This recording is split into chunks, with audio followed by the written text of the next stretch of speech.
There's a couple things, but I would say, why are you trying to numb yourself? Do you like yourself better when you're under the influence? Problem. Are you able to relax more when you're under the influence? Problem. Because you're taken away from the fact that there's a better solution to all of this.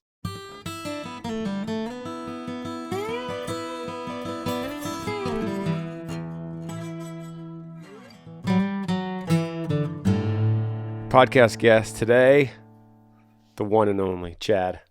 One of my favorite guests. I'm getting so giddy when you come. It's exciting to be here. You've switched some things up. I have. I'm sitting on this side now. Yeah, I still recognize you. It's mostly by your voice, though. I'm not used to seeing this side of you. Yeah. I because of the second camera, I'm just trying to make adjustments. You asked me earlier why I make adjustments, and I said usually it's because of a problem. Most of the things in my life are innovated from problems. You're a visionary. You're always getting better, which is cool. Good. I'll take that. I'll take that as a compliment. Yeah. And you are the reason I love you as a guest is because, first of all, you're just a good human being, just a good dude. And if I had something going on in my life, a question, I'm so glad that I have you in my life to bounce that off of. If I said, "Hey, Chad, I got to talk about something. Could we meet for coffee?" You'd be like, "How's 3:00?" Absolutely. And I think that's such a benefit to have that kind of person on this podcast where we can go through these questions and walk through it as if we're living it with them. Mm-hmm. That's really what we're doing. And if anyone wants to email, you could email grangersmithpodcast@gmail.com. That's where I'm getting these questions from. And you've been on here so much that I actually have a lot of questions that are for you. Okay. That are for Chad specifically, and that's in the subject line. And I'm gonna try to find. I was gonna find like an easy one to get into. Probably this one. First question is, "Hey, this is John from Illinois. Shout out to Illinois. Granger, what is your favorite thing to hunt?" Yeah. Mm-hmm. We've talked about we that. Have. The we very have. first Yeah. episode I was a part of. We talked about the difference between hunting and shopping for meat. Like in Texas, we kind of shop for meat around a deer feeder. Yeah. You sit deer in the blind, blind. Yeah. like heater, air conditioner in the summertime. And I've had people that they were less than excited about the way that I described hunting in Texas. They were like, "Whatever, man." And that they're telling me that it's because I take the easy route and I'm a rifle hunter and I need to bow hunt or I need to whatever else. But I mean, I don't totally disagree with them. Chad is a Montana guy. Yeah. Montana hunting is very different than Texas hunting. And it's all hunting. So I understand the joke about shopping, and I feel that, and I feel the need to make a hunt difficult so that you could feel like you're earning it and you're a reflection of your ancestors, and it's a huge challenge. I understand that, but sometimes you just want to get a doe. Right. You just want to fill the freezer. Exactly. And so I do appreciate that. I think it's interesting here. You can your limit or whatever. You can get 5 deer. And where I've lived before and hunted in Colorado and Montana, it's you get 1, you pay and you get 1. Yeah. Because of size difference. But the question is, what's our favorite? Mm-hmm. Yeah.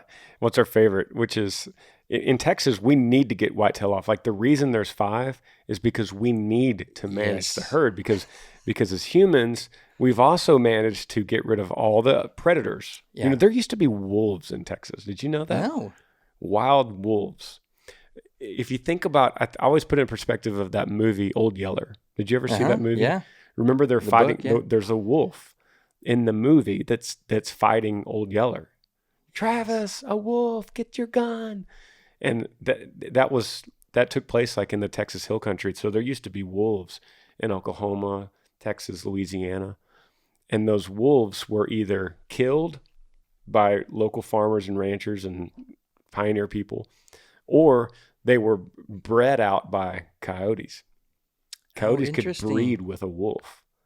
And the more that the coyotes do that, obviously, they just become coyotes. And so coyotes aren't a predator of deer, or they are? They are, but they'll take down a fawn. Okay. And they'll actually take a lot of fawns, but we also manage those. The state of Texas will manage coyotes free of charge to ranchers just to help with cattle and goats and sheep and chickens. So the state of Texas will manage that for you. So we also get rid of coyotes, but they're not like a wolf. A wolf would take down a doe. A wolf would take down a buck, and they used to.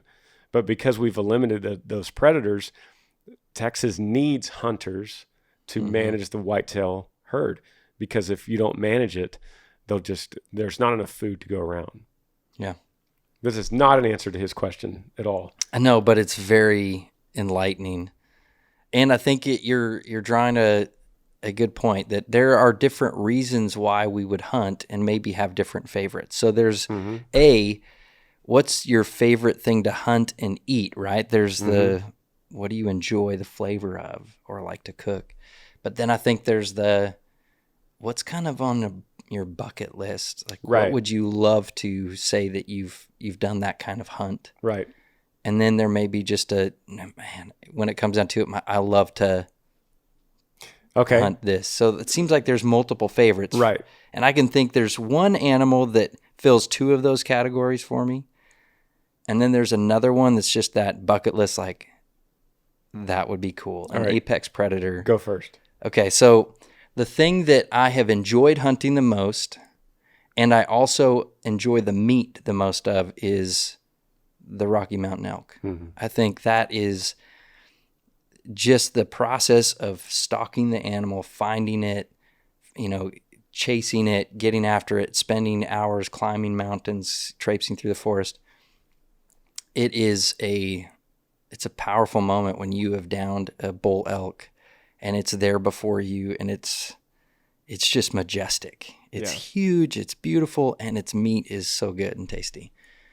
But what would I love to hunt someday? It'd be a grizzly bear. Yeah. Because I think there's this element of... You're going to die. You could die. It could end me. Right. It's not just a one-way street here. It's two ways. And that or a polar bear. Same thing. Those things hunt you. Yeah.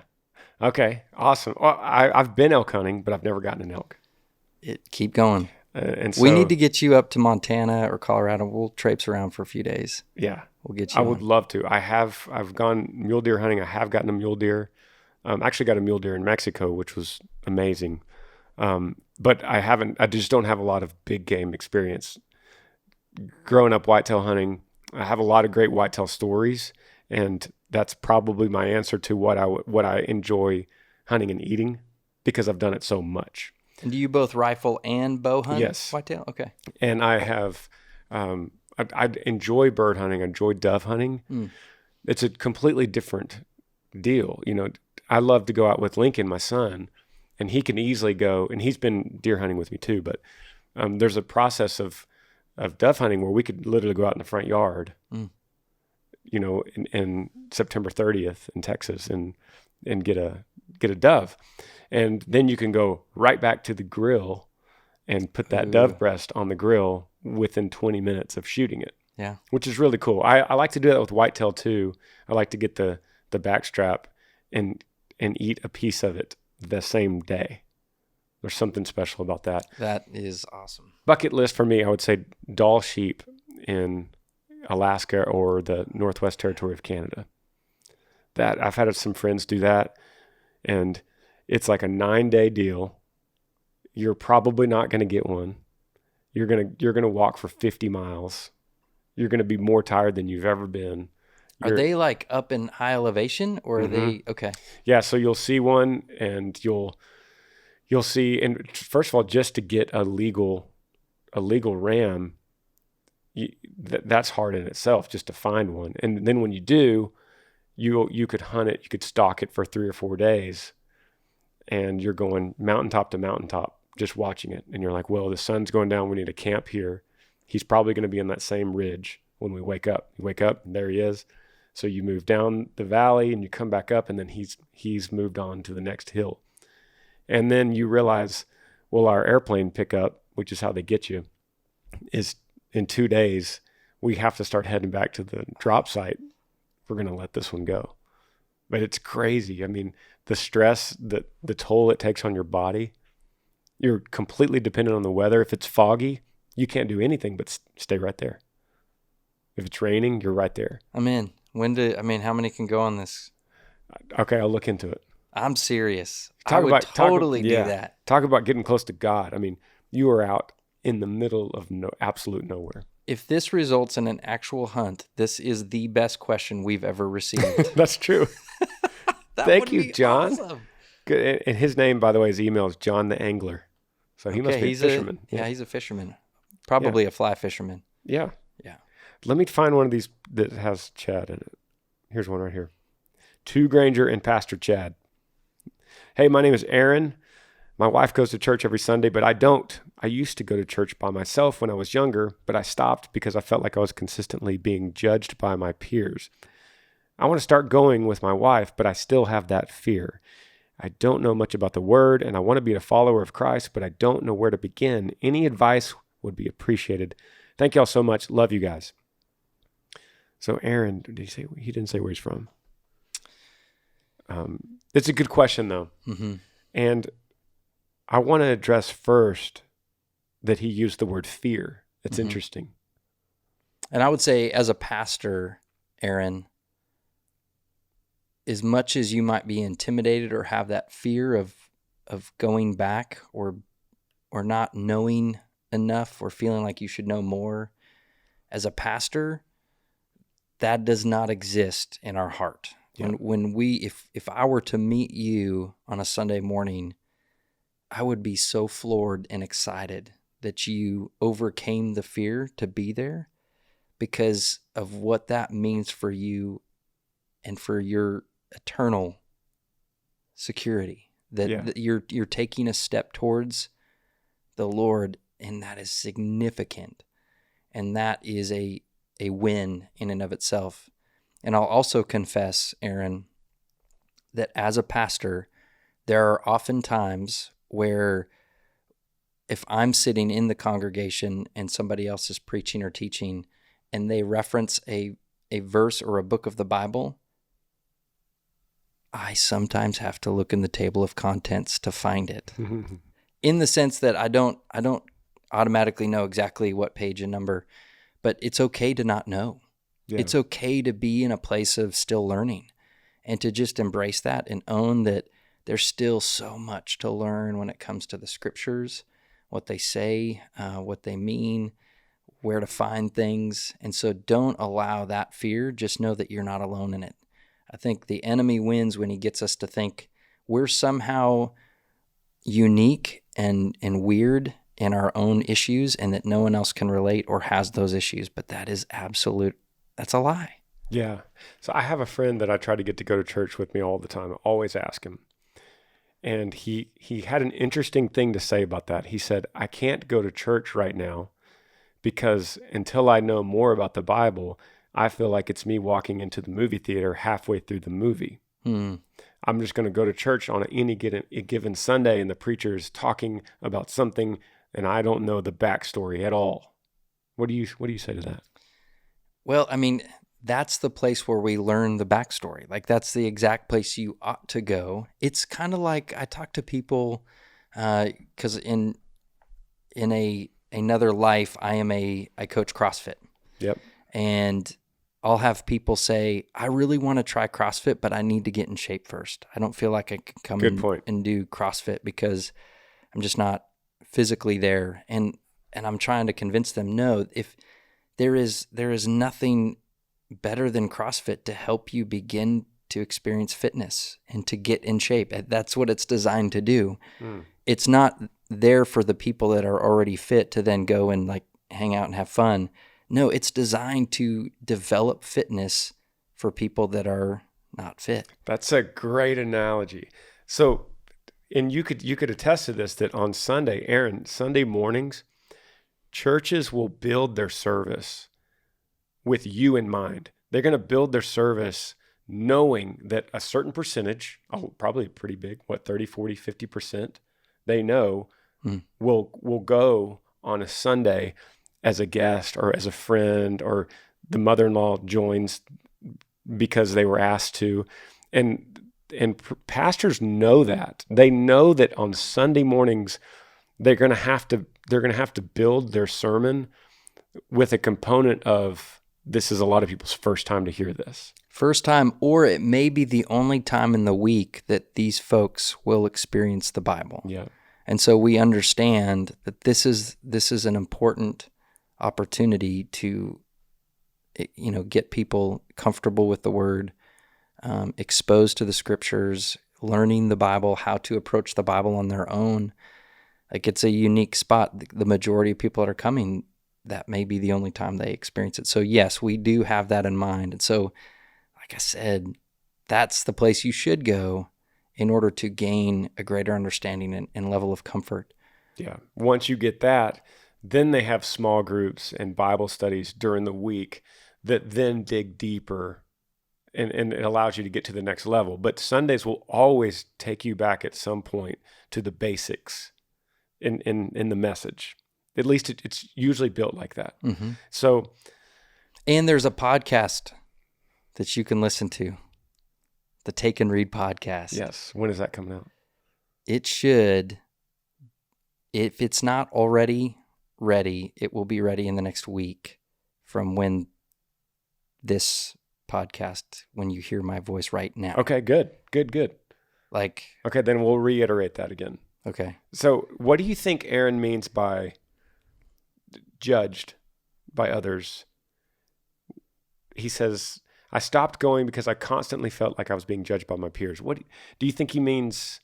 Christians judging him, or non-believers, non-churchgoers judging him? Good question. I took it to mean that other Christians, other peers within the church were judging him for lifestyle, something like that, and he felt like it was a place of judgment.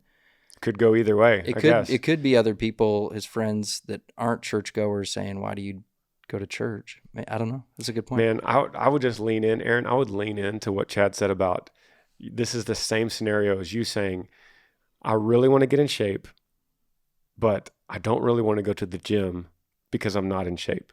Mm-hmm. And everyone is saying, no, the gym is how you get in shape. That's where you go. That's where you go.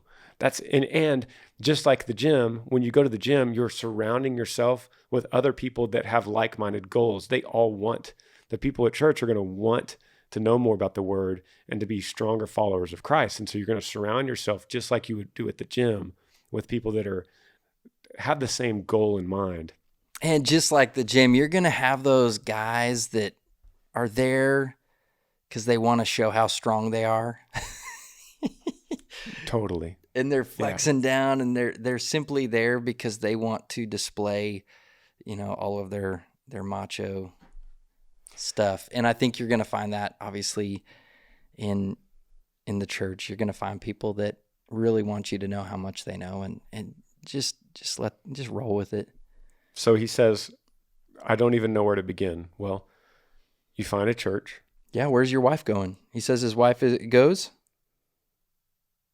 My wife goes to church every Sunday. Oh, perfect. Yeah. Just go with her. Right just tag along. So, hey, babe, what time are you going? Is it 10? What time do you leave? 9:40? I'm in. I'm in. Hey, does this look okay? All right, let's roll. And then your level of participation could be zero. Yeah. Just sit in the seat.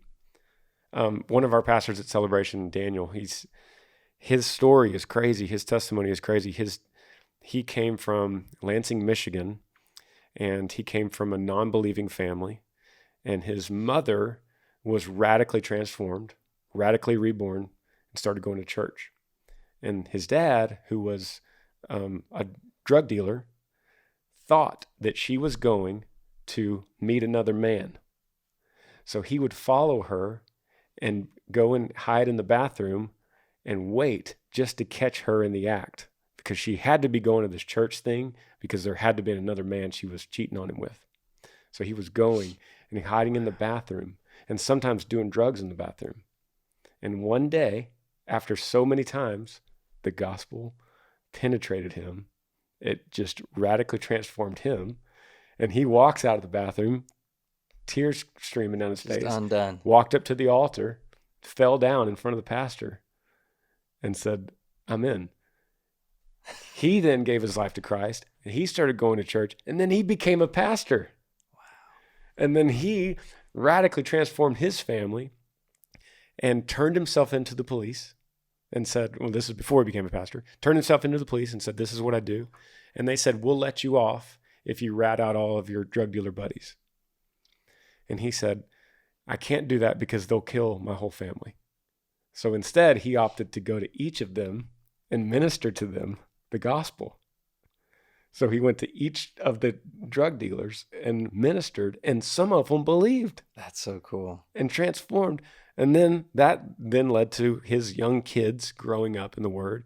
And then now Daniel is a pastor himself. That's awesome. That's the kind of stories that are undeniable, Aaron. So just show up. No expectations. Just show up with your wife. Yeah, buddy. Yeah. That's good. Let's take a break. We'll be right back.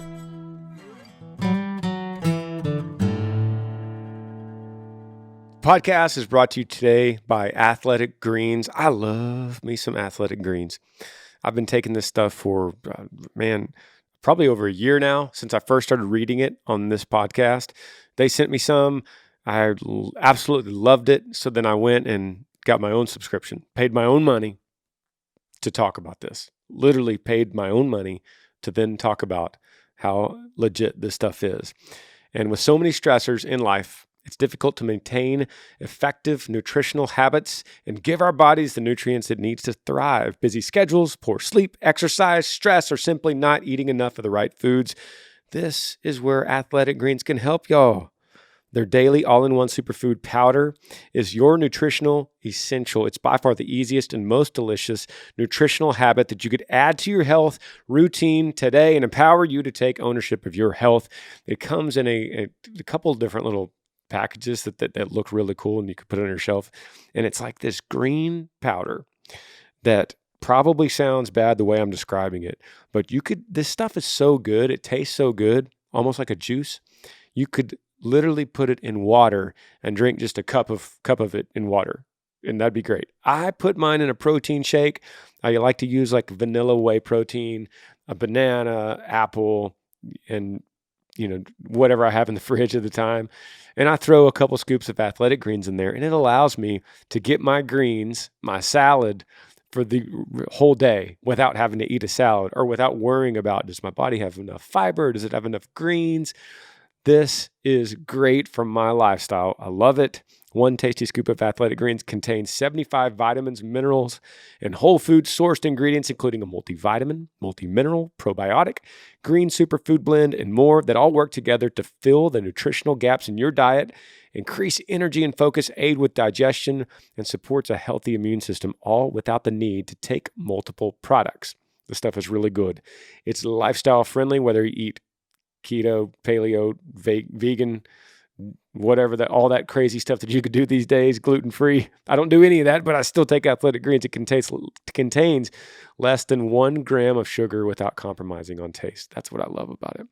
Right now, Athletic Greens is doubling down on supporting your immune system. During these fall months, they're offering my audience a free 1-year supply of vitamin D and 5 free travel packs with your first purchase. If you visit my link today, you'll basically never have to buy vitamin D again. So whether you're looking for peak performance or better health, covering your bases with Athletic Greens makes investing in your energy, immunity, and gut health each day simple, tasty, and efficient. Simply visit athleticgreens.com/Granger and join a bunch of really smart people. I might be not one of those smart people, but I'm one of the people that takes it. Join us all, health experts, athletes, health conscious go-getters around the world who make a daily commitment to their health every single day. Again, simply visit athleticgreens.com/Granger and get your free year supply of vitamin D and 5 free travel packs today. You're going to love it. Back to the podcast. Aaron, we were just talking about you, the guy that emailed last, and we were talking about what it would mean to your wife for you to go with her to church. And I'll tell you this too, that statistics will say that if you don't go, your kids won't go either.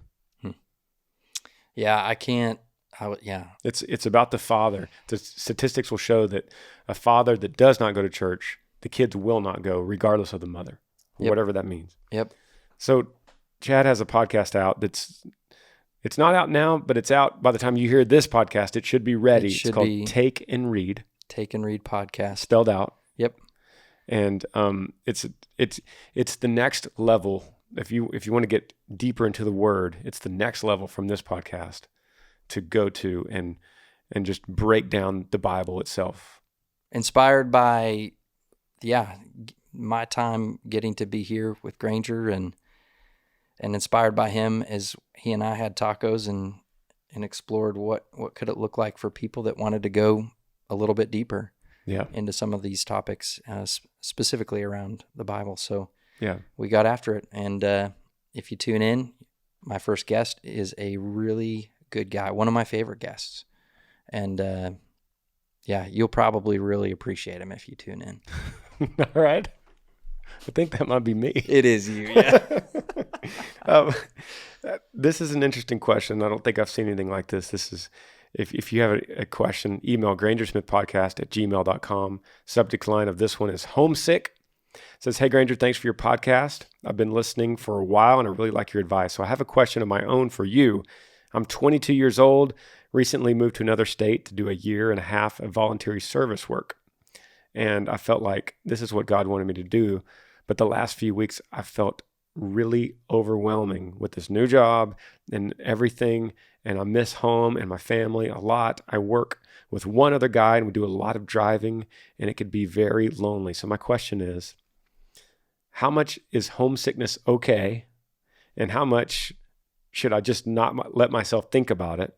And how can I overcome homesickness and believe in myself that I am enough on my own? Thanks in advance, Andrew." And it's interesting because you ended it almost like you thought I was going to tell you that you're enough on your own, like anticipating that I would say something like that. But man, homesickness is a real thing, and I feel it. I feel it because I travel for my work, and the first thing that comes to my mind, Andrew, is just balance. You have to be able to balance your home life with your work life, and some people don't have that kind of luxury, like a deployment soldier in the Army who's out for 16 months on deployment, doesn't have that choice. If you do have a choice, then I would lean into that balance as hard as you can and really dial in your time that you're present when you are home, as opposed to going home and that's the time you get to just lay on the couch and look at your phone. But instead, just really be as present as you can. I know you're 22. I don't think you're married, which is good. That makes it worse. Homesickness gets a lot worse when you have kids. Yeah. Have you ever felt homesick? Yeah. So in my position at the church, I get to lead out efforts in missions. And so when we think about global or international missions, I'll go and a trip will be 10, 15 days absent. So about a half of a month. And so I've definitely experienced it. And I think there are some things that I've learned about that experience and just being in seasons of life that feel like you're in a particular place or time where you can't wait to get past it, but you're in this and this is where you are. This is where God has you. So I think there's some things to think about. Like I always identify the duration of the trip or the season. And if I know there's a time stop, like I know that it's going to end at some point, that's different than if I don't know when it's going to end. Totally. And it sounds like he does. He has a dedicated time. He said a year and a half he's doing this volunteer service. He's working, he's doing this particular thing, and there's an end date. So there's something to that I think is helpful. And the next question we would naturally ask is, okay, is it worth it? Yep. I don't know if he's required to be on this thing, but you're asking yourself, is this worth it? And if it is, then what do I hope to get out of this? Like, what's the value? What's the worth of this? And how might I get the most out of this experience? So I mean, like so many of the questions that you get, it's like, I have more questions for this individual. Like, okay, what is this? Why did you decide to do it? In your decision to do it, have you started to second guess that decision? Is it what you thought it was going to be? Is there more that this could do in your life than you anticipated? Are there ways in which pining for home right now in this homesickness is diminishing the value of what you could get out of this time? And so, like, I just have more questions than I have answers, I think. So we'll just treat it like this is just he's out on work and he has to do it, and he's stuck to it. So Andrew, I'll walk through a couple things that I do in my life when I experience homesickness. One thing is FaceTime. FaceTime is amazing. FaceTime is something that we didn't have 6, 7, 8, 10 years ago, where you could say it's your mom. Say you're thinking about your mom. I'm just throwing that out there. I say, hey, Mom, could I FaceTime you at 10 a.m. every day for a couple minutes? That would make me feel good. And this buddy that you're driving with, tell him that. Say, man, I know it sounds weird, but I get a little homesick. And he might look at you and go, me too. He'd be weird if he didn't, if you guys are on the same mission together. Here's a couple other things that are important to me. Maintaining a schedule is important. A routine is important, even when you're gone. Maintaining, even if it's broken, just knowing your schedule, knowing that I'm going to eat at this time, I'm going to go to sleep at this time, I'll wake up at this time, we're going to drive this many miles today. The unknown makes homesickness worse. And so it's like, I don't know how much farther we're going to drive. I don't know how much sleep I'm going to get tonight. I don't know if where I'm going to eat lunch. Not knowing those things adds to the anxiety of it. So then along the same lines, if you could add a gym stop or some kind of exercise into your daily routine, it will drastically help you. It helps me. I work out every morning on the road. We either find a gym or we'll work out outside or we'll do some kind of cardio outside, but some kind of physical activity every morning, every single morning, I'll do that. And if I'm feeling a little grumpy or a little homesick, 45 minutes of getting the blood flowing, and I feel great. And then along those same lines, trying to eat healthy. Because you have a tendency to get homesick or depressed and eat junk. Because it's convenient. Maybe it's comfort food. It's comfort, yeah. Gas stations, that's on the road, you're stopping. I'm just going to grab these Doritos and a Snickers bar and a Coke. I don't feel like eating anything other than this. And it's just a never-ending cycle, because then you feel worse and you crash because of that sugar. And it just perpetuates the problem. So FaceTime your mama at a certain time. That helps. Instead of just sporadically, just say, hey, tomorrow at 10 a.m. Knowing your schedule of your day. When you go to bed, know your schedule tomorrow. What do I have tomorrow? Okay, tomorrow we drive 300 miles. I have 2 stops. I'm going to eat in this town, and I already looked it up, and there's a diner. I'm going to eat there. We're going to do that 12:30. Then I'm going to have dinner. I'm going to try to do as healthy as I can, and it's going to be in this town. And then I'm going to be in bed by 10, and then lights out at 10:30. Cool. And then there's a comfort that comes with that. Like, I know what I'm doing tomorrow, and just stick to those kind of things. And then I think to Chad's point, count down the days. I've got 7 more days, 6 more days. And then, I keep a weather app on my phone, my iPhone. I'll keep the weather in all the cities that we're going to. And every time we get to a city, I delete it off the weather app. So that's kind of a way to count down. I could scroll through the cities, checklist.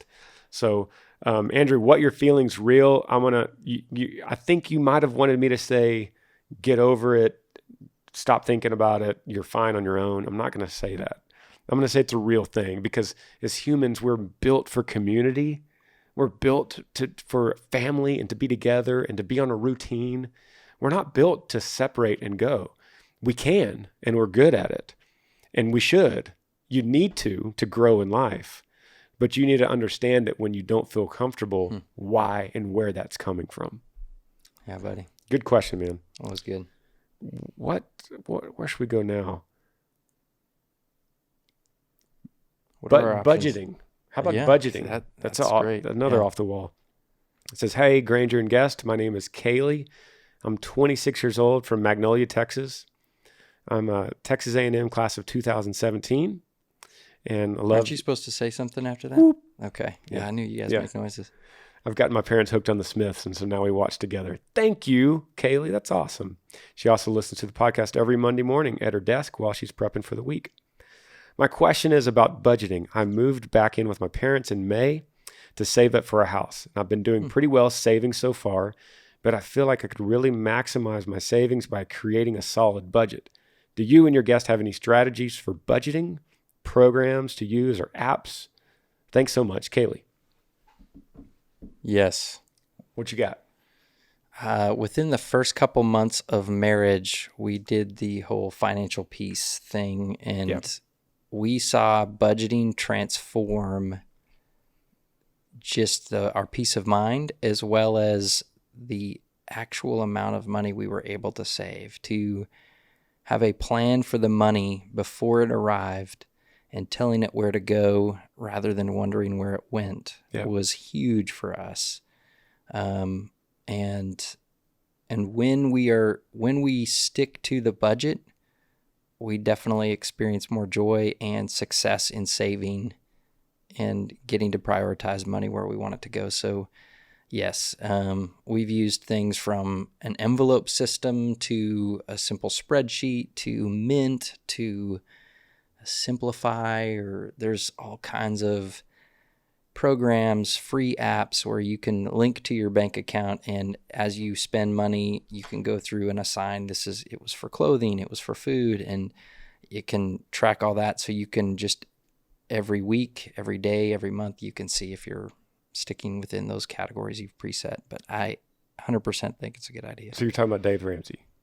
Yes. Right. Yeah. So that's the same place I would go, Kaylee, is DaveRamsey.com. I don't know. FinancialPeace.com, something like that. Just Google Dave Ramsey. And he is really the go-to for your question. And you might have already heard of him or from him, but he has a massive platform, many books, and very detailed step-by-step process that Chad's talking about. Amber and I did the same thing.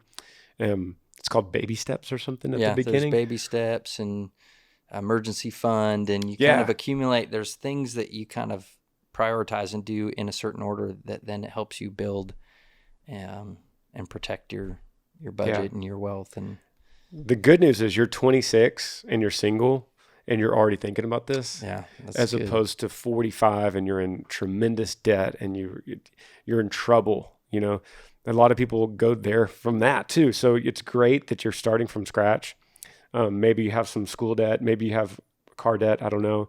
But Dave Ramsey, no matter what stage you're in, these baby steps at the beginning will just go, okay, here's the deal. We're going to start with the highest interest credit card, and we're going to attack it. And we're going to pay the minimum on the lowest interest credit cards. What does he call it? Like the snowball? No, It's been a while since I've seen it. Oh, he calls it going gazelle intense. Okay. Yes, I think that's the phrase. Okay, yeah. And you are able to identify your priorities, and so you attack debt and you say no to other things, and for a period of time you're just going after that thing and paying it off, and you're going gazelle intense, saying no to some of the frills of life for a little while. And I think he says, what's his phrase?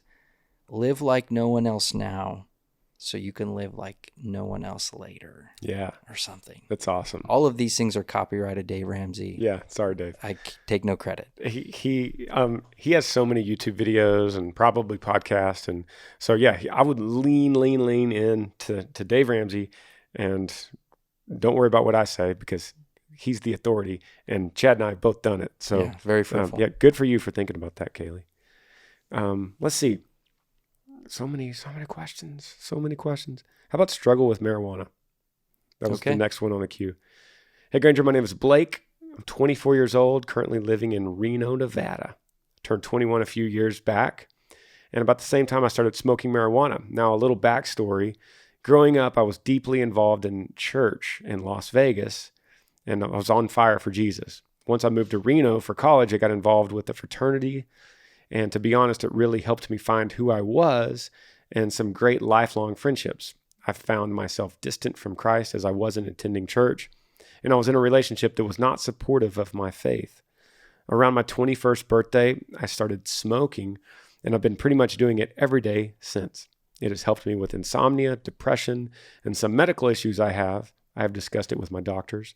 In the last 6 months or so, I started attending a church regularly, and I'm even in a small group that meets with people around my age once a week. My issue that I've come to is I'm trying to stop smoking, and even what the Bible says about weed and addiction. So my question is, what does the Bible say about weed? And do you have any advice on ways to stop smoking? Hope to catch a concert when you're in Reno. Ye Blake. Okay. A lot to unpack. So we need to first say, me, not Chad, he's a pastor, he can't say this, that there are good reasons for marijuana. There's medical reasons. For instance, if it's a crazy opioid from your doctor, or your doctor wants to give you some kind of edible and it's doctor approved, then okay, I can understand it. So you need to ask yourself, because you identified a bunch of problems that you're using it for. You need to really dial in, why are you using it? Because I don't think it's any of those reasons. Right. Why are you using, and then why do you want to stop? Because you're not convinced the Bible says to stop. You're asking, does it? It's interesting because the Bible says that the law will be written on our hearts.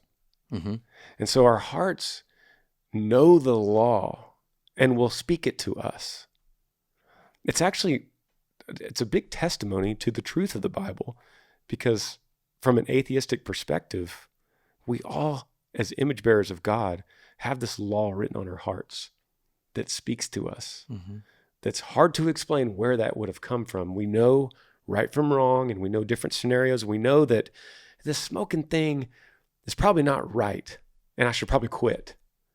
But then, we could justify it by insomnia, depression, medical issues, doctor approved, but we know that's not why he's emailing this podcast. Yeah. I mean, other people describe it, your moral compass, that there's something that we have that says that I ought to do this and I probably shouldn't do that, or we feel bad when we do something. But so his question is one of, what does the Bible say about weed, and do you have any advice to stop smoking? So one's practical, one's more kind of philosophical, theological. Right. Okay. And I want to say one more time, if anyone's listening and grandma is in stage 3 cancer and doctors saying, hey, some edibles will help you eat. I've heard of these stories. Right. This is not what we're talking about. This is not it. Right. That we can identify whatever substance it might be. There are ways in which, like, prescription medication is used to help and assist, and there are ways that it is abused and it's very harmful. Well, you could say the same about alcohol, regular tobacco. You could say the same about McDonald's, right? That the way that our culture approaches food and processed food and stuff that's just bad for you, the way that we use that is harmful to our bodies. So that's a whole nother discussion. And Chad's a cancer survivor, by the way. Yes. And so there's a whole discussion to be had about how does marijuana compare to other substances that people might be addicted to, or that might cause harm. And but that's not this. That's not this discussion. I think what he's asking, what does the Bible say about whether it's substance or maybe using products or ingesting things, or it could even be in the realm of, the Bible talks about meat sacrificed to idols and refraining from it because it might cause someone to stumble. Even though you're free to partake, there is a reason to abstain from it for the sake of another brother or a weaker brother. So there's a lot of avenues you could take to say certainly there's factors in your circumstance that would have to be considered. But in general, there is no passage of the Bible that says marijuana is a sin, but it does speak to the way that we give ourselves to things, the way that we allow substance to influence us. It talks about that, do not be drunk with wine, but be filled with the Spirit. So there are times in seasons where alcohol is acceptable in the scriptures, and there's other times where it's like, man, the abuse of that stuff is really unwise and unhealthy. And so just like any of these conversations, a substance that impairs your judgment, a substance that causes you to not be able to respond to the Spirit or to love others well because you have been impaired, that's not God's design for us. That's not his best for us. And so we don't have to find a passage that says, thou shalt not partake of marijuana, because there's other principles that guide us to understand, can I be sensitive to God's leading in my life if I'm impaired? Am I in a position where I can fully and freely care for and serve another person, or am I limited because I'm impaired? There are things that we have to consider. Is your motivation behind it because it's changing your mind or your perception, or it's numbing you to some other kind of pain that's inside? Then you're taking away from what Christ can do for you, because he can accomplish all those things. And in order for that to happen, we need to have a clear mind. The Bible talks so many times about the mind, the controlling your mind, not your feelings or your heart or your gut, but your mind. And so if you're transforming your mind with any kind of substance for any kind of reason, then everything Chad said, then you're hindering yourself from the Spirit speaking to you in that way.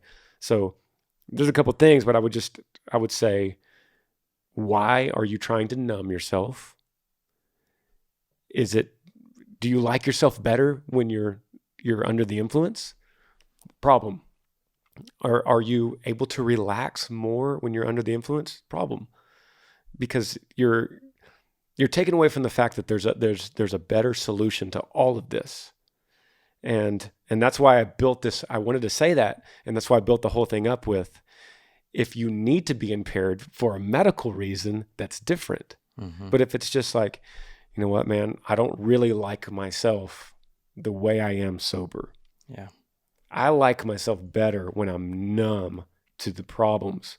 And then you can't identify what the problems are, and it's this never-ending numbness that you keep searching for, but you're never fixing the problem. You're just bondoing the side of the car without getting the new door. Or, similar to that, I like myself better, or I like to escape from the world or my problems or my situation, and I just want to break from it for just a little bit. And then when it wears off, man, you're right back in that spot. Nothing's changed. And it may even be worse because you've neglected to engage with, in a healthy way, the things in your world. But if it's, I really like what you said, Granger. If it's this, then that's a problem. If it's this, then it's a problem. Going through the checklist of what's your motivation. And it sounds like he wants to stop. And he wants some practical advice on how to stop. I've never had to deal with substance abuse and trying to figure out how to stop. My biological father was addicted to substance and didn't really ever successfully stop. So I don't have good advice for that because that's not something I've experienced or witnessed. Do you have any? I would say, first and foremost, get away from the other guys that are doing it. So your community, the people you hang disassociate with the people you're around, and that you are who your five closest people around you are. That's who you are. You could substitute the marijuana for girlfriend. Well, how do I quit this girlfriend? She's not good for me. You could substitute it with almost anything. My job, my career, it's not good for me. How do I quit it? I'm making good money. So this situation it's not just marijuana. So I would first and foremost get away from these guys that are doing it, or just tell them straight up, guys, I'm trying to stay away from this. So will you please not do it in front of me? Mm-hmm. Oh, come on, man. What you've changed. Yeah. Mm-hmm. I've changed. Yeah. So cut off the friendships or the place where that is natural and normative. Also cut off access if you can, like how you're getting it. We would say that with other avenues of sin or temptation, we would say you need to cut off access. You need to stop hanging around people that are doing it. And the reality is it needs to be, it's likely to be replaced by something else. Yeah. Tell your small group. He's in a small group. Yeah. I would say, guys, I'm going to tell you something. I'm smoking weed. Hey, it's not that it's not like you're coming out and saying, hey guys, I'm going to tell you I'm a serial killer. You're going to say I'm smoking weed, and they're going to go, how can we help you? I mean, you're not too far lost here, man. Bring it up to your small group and say, I'm trying to quit. I don't want to do this anymore. I don't like what it's making me become. Can you help me with this? And that's what a small group is for. Yeah. I think you should ask the same question of them. Yeah. You guys have some advice? I need to stop doing this, and I need to figure out a better way and get some accountability and some support. And then we'll say this and then this is the last thing we'll say on this podcast, actually. But Chad and I would both agree that this is not a judgment thing, and it's important this day and age because everyone's so offended. But leaning into Christ as hard and as fast as you can, with all of your burdens and with all of your problems and all your vices and all of your addictions and all of your tendencies, take it all to Him. Christianity is not about drop it all and then you're worthy to go to church and sit before Christ. Christ says, bring it all to me. Give all of it to me, and I will take it, and I will make you clean. Leaning into Him. It's not about how could I work to shave all this off and to be better for myself. Just go to Him. Just go, God, I'm pregnant. I'm not perfect. I got so many problems, but I'm leaning into you, and you will be amazed at what He can do to you in that aspect. Amen. Thank you, guys. That's all we got today. Always appreciate you, brother. Amen. Take and Read podcast. Take and Read podcast. Check it out. Yee. Thanks for joining me on the Granger Smith Podcast. I appreciate all of you guys. You could help me out by rating this podcast on iTunes. If you're on YouTube, subscribe to this channel, hit that little like button and the notifications bell so that you never miss anytime I upload a video. If you have a question for me that you would like me to answer, email grangersmithpodcast@gmail.com. Yee.